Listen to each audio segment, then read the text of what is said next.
All right, about another Monday night here from the Beach House Grill in Old Town Fort Collins, and welcome to the Coors Light CSU Basketball Coaches Show here on the Colorado State Sports Network. Indeed, I am Brian Roth, and I'll be joined by both of the coaches, head coach Kristen Holt with the women, and of course Tim Miles with the Colorado State men. And boy, we have a lot to talk about, and we have a lot of positive things to talk about, both the men and the women. 3-0, a combined record here from this past week. The CSU women's basketball team, they got the big win on Thursday night against UNC. They knocked off another in-state opponent, 73-66. They had to come from behind, though, in that contest, down by as many as 14 in the first half, but came back and won handily down the stretch. Meanwhile, Tim Miles and the CSU Rams, they improved their record to 4-1 of the season. They got a 78-67 victory over Drake on Wednesday night and an 87-74 win over Fresno State on Saturday evening. So both teams are going to take on Colorado. A big in-state matchup coming up on Wednesday night. It'll be a men's and women's doubleheader down at the Coors Event and Conference Center in Boulder, and it should be a fun one. And then each team will head out onto the road. The women will go to Arizona State on Saturday. Meanwhile, Tim Miles and the men will go to Kansas City to take on fourth-ranked Kansas. Kristen Holt joining us. Kristen, very good evening. How are you? Yeah, always good when you can continue the tear that you guys have been on. 5 consecutive wins for Kristen Holt and the women. 5 in a row, that's a tear in my book. 4 was a tear in my book. 5 is a super tear. Yeah, it's good to win, isn't it? It's always fun to win, and it's always good to get the win over your in-state rivals. We talked about it last week against DU, and you guys were able to beat the Pioneers, get some revenge. You guys were able to get revenge on Thursday night.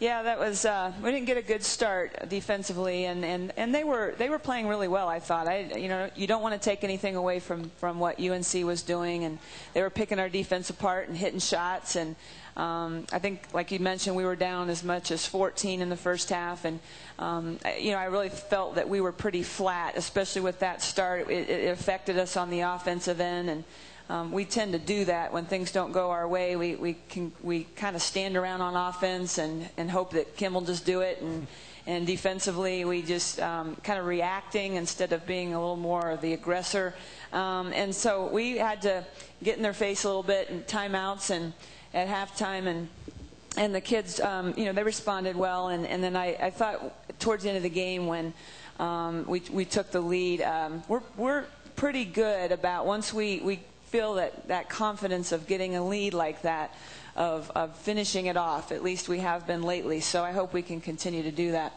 Were you surprised your team got off to a slow start, considering it was an in-state rival, and considering that the Bears got the best of you last year? Yeah, I figured your girls might be chomping at the bit, ready to get after them. Well, you would think that, wouldn't you, Brian? I wish you were on the team, because then you would have responded. That's right. I wouldn't have helped you, but I would have responded for sure. No, I've seen you shoot. You can shoot it. But we talked about last year. We prepared them that they're a tough team. We knew that they would be ready to play. A couple of those kids we recruited for a while, and then we chose some other people, and that can, I'm telling you, people that want to be at CSU and they didn't get recruited or whatever, there's an attitude there, and I just thought they really came ready to fight us and play, and it was physical. There were 2 technicals that they had, and our kids did a pretty good job of staying composed, and we prepared our kids as good as we could, and I just didn't think that we didn't really respond. And we'll see what happens Wednesday. We're pulling out everything for that. Well, the Rams got the win against 73-66 over UNC. We'll talk more about that game when we return. Just getting started here tonight from the Beach House Grill in Old Town Fort Collins from Elegant Sports and the Colorado State Sports Network.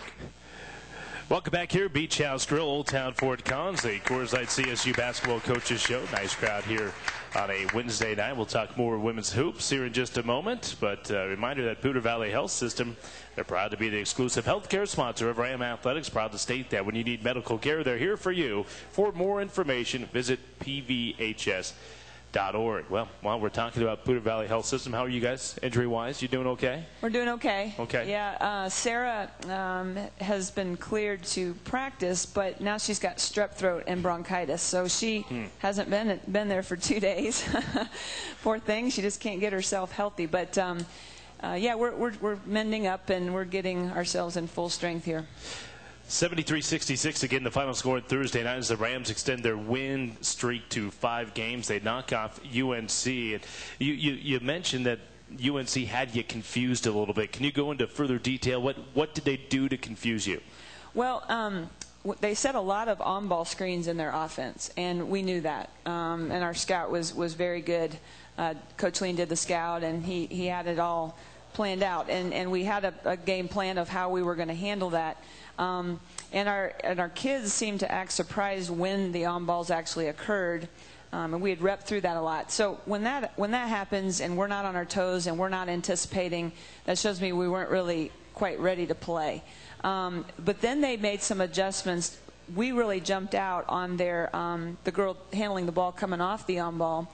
And what they did with their post player who was setting the screen is they slipped her to the basket. And they did a nice job of hitting her. And then we didn't have help side. Our help side was late. So by the time they caught it, she was in the paint scoring on us. Yeah. So, and then they hit a couple outside shots when we went underneath the on-ball screen. And they just had us really kind of reeling there for a while. And, you know, even as a coach, I was like, oh, gosh, what are we going to do next? What are we going to do next? So, but then we've kind of found a way to slow that down. And then in the second half, I thought we did a really nice job of just locking in and keeping them from hurting us in that way. And then our offense started to pick up. And Kim, I think, had 3 points at halftime, and she ends up with 25. And yeah. It's just amazing to me how she scores. I'm always surprised at the end of the game that she has the points that she does. She can score in bunches. There's no question about that. You guys are down by 14, though, at one point in that first half. You're able to cut it to 5, though, and I know that's always important to finish out a half strong, especially when you're down and go into momentum. I'm sure you probably felt, given everything that had happened in the first 20 minutes, to only be down 5, you guys were in pretty good shape. Yeah, you know, the thing about when that happens, when you maybe have a bad start or you get down like we did, and then you call a timeout after you get done yelling and screaming, then you tell them, okay, now we've got to set some goals here, and what do we need to do to cut into this lead? It's not all going to happen at once, and little by little we'll get it there. And so then you start giving them, you know, finishing the first half in the last 5 minutes strong, and I thought we did that. So going into halftime, you know, I felt like we were in pretty good shape because we clawed back in and fought our way back in, and our kids, I think, knew then at that point, okay, this is what we're up against, and they had their wake-up call. And so, you know, the second half we were a lot stronger. Yeah, and it doesn't help to have, or it doesn't hurt to have Kim Mestog on your team again. No, it doesn't. 22 second half points. Yeah. And was it just threes? Was she getting to the hoop? And how did she go for 22 in the last 20 minutes? Well, you know, when you watch the film, like I said, when we had a bad start defensively and they were scoring, our offense just was stagnant, and we just stood around and watched each other, you know, hoping we'd maybe score one-on-one, and we're just not a one-on-one type of team. That's just not how we function. Yeah. And we talked at halftime about, we ran some plays to get her open, but then we also, in our motion offense, really talked about her screening, because Kim can tend to stand around too. I mean, It's not just everyone not screening for her. She gets frustrated and stands, and then a few times when she took a shot, I thought it was a shot of, well, no, I don't know what else is going to happen, so I might as well shoot it. And I hate that. Yeah. You know, let's shoot it like we're going to make it. So I thought in the second half, she was moving like crazy, and they were just really having a hard time keeping up with her. And then, boy, you leave her open in transition, which is oftentimes where she's freed up, and she's going to make those threes. Yeah, she had an exceptional sophomore season, and is coming back here this year as a junior. Probably even a little better then, huh? I think so, yeah. And you cannot, you know, she is as tough as it comes as far as work ethic, and just, I mean, her red face in a timeout has tons of beads of sweat all over it. Yeah. I mean, she is my hardest worker day in, day out, practice and games. And she kind of plays with a little bit of an edge, a little bit of a chip on her shoulder sometimes, she doesn't does, she? And I Which love is it. Good. I love it. And, you know, she, as a freshman, she and I kind of clash a little bit. But now she's just my favorite. 73-66. Again, the finals, the Rams beat UNC. Again, they're going to get Colorado and Arizona State on the road coming up here this week. We'll talk about that and much, much more with head coach Kristen Holt. That's up next here on the Coors Light CSU Basketball Coaches Show from Old Town Fort Collins from Nelligan Elegant Sports, the Colorado State Sports Network.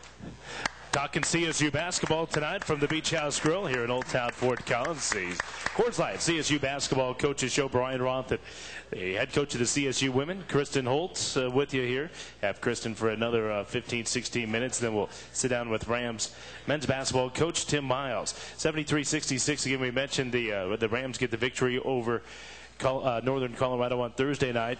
You've had an extended layoff. Do you like that layoff leading into a rivalry game against Colorado on Wednesday night?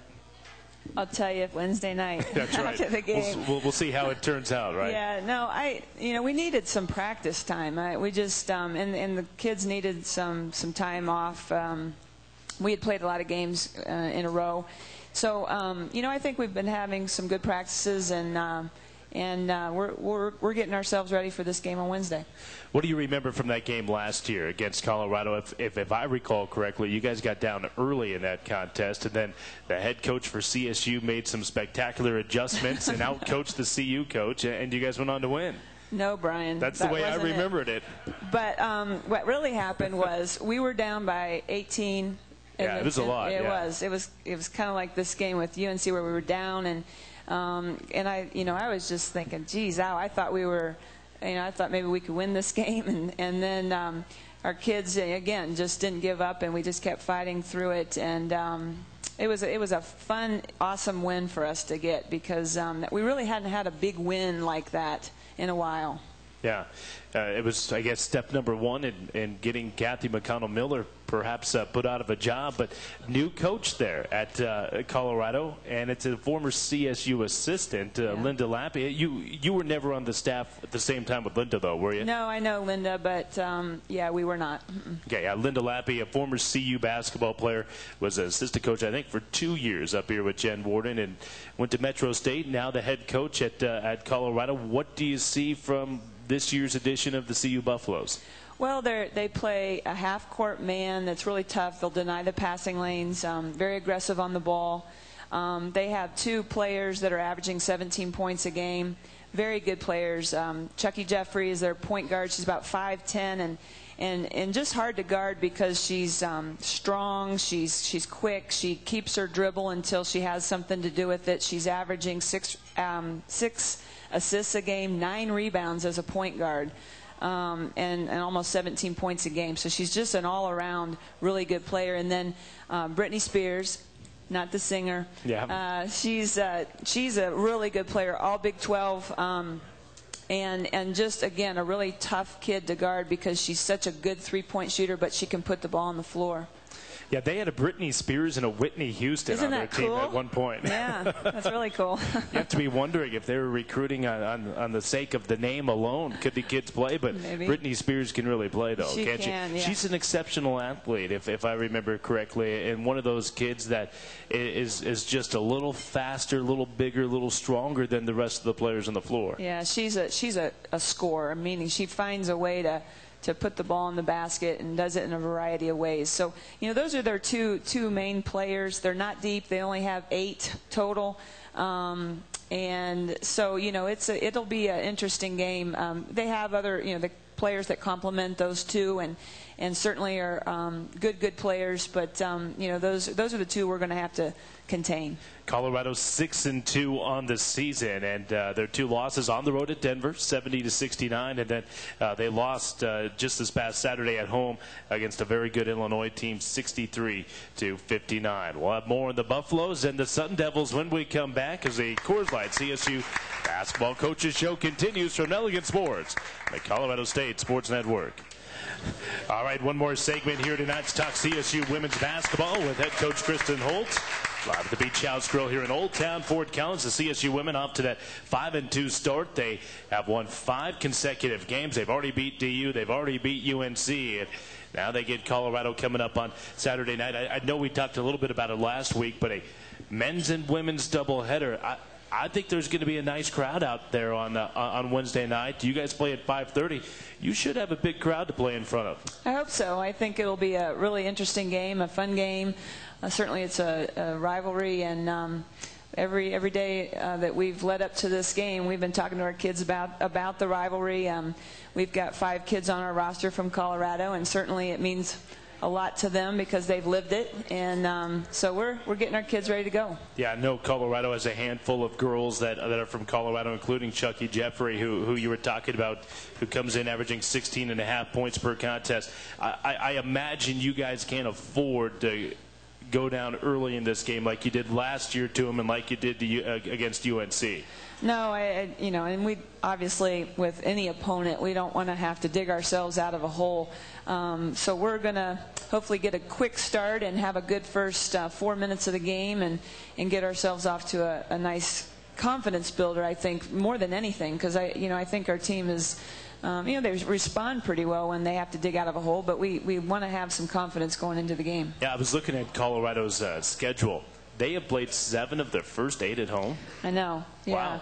Yeah, and then the away game is DU. It was at so, DU. Yeah. It's not they haven't really left the state. They no. haven't stepped on a plane yet. You guys have been to Tallahassee all the way up to North Dakota in one trip. Sea to shining sea, huh? That's right. And you guys will be going to North Carolina. Yep. As well. So, well, you guys will be going on the road coming up on Friday. You'll take off to fly down to the Phoenix area to take on Arizona State. It's a Sun Devil team that is at 5-2 on the season. What do you know about Arizona State? Well, they just had their own tournament. New Mexico was in that, lost to them by 15. New Mexico lost to Arizona State. New Mexico lost to Arizona State. Coach Flanagan said that it was a very physical game, and he had told me that a couple months ago when we talked about Arizona State. So I expect they're big. They're very big. They've got a lot of depth inside.